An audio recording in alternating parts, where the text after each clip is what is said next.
Hello baby, क्या कर रहे हो? कुछ नहीं बेबी, वो थोड़ा काम में बिजी था।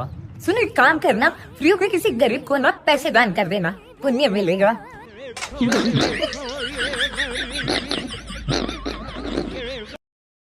मेरी बात सुन ले, मतलब अल्लाह वाला मैं चाहे भी हो रहा बिना है मिनट के कोई भी दिख जो है ना सीधा चला हमें कभी। ठीक है साहब जी।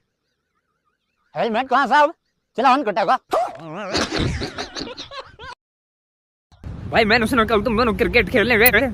हाँ भाई सॉरी यार, तुझे बताना भूल गए थे। अरे कोई बात नहीं यार, चलता है। हम हाथ भी नहीं मिलाते हैं जिनकी रूह से गद्दारी की बदबू आती है। तो मुझे बता कौन है, किन्ना मारा तेरे?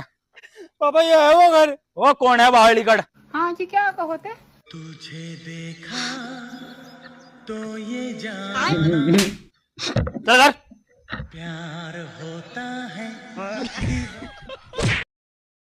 पापा मैं पेपर में फेल हो गई। कोई बात नहीं, मेरी बच्ची रोगी रही, अगली बार पास हो जाएगी। पापा मैं पेपर में फेल हो गया, कल को मेरी साथ दिहाड़ी बच लिए। पापा इतने साइकिल लेके जाने की कोई जरूरत नहीं है। क्यों? अरे लिए नहीं बाइक लाया, छोटा सा मेरा बस तुम किसका टाइम पर दिए जाइए। बेटे हम कर रहे तेरा रिश्ता, अगर कोई लोंडी पसंद होगी हमें भी बता दिए। पापा है एक लोंडी और मस्त बात भी करूं। देख मैं कौन तो लोंडे तो बात कर लाओ लट दे। Subscribe AU666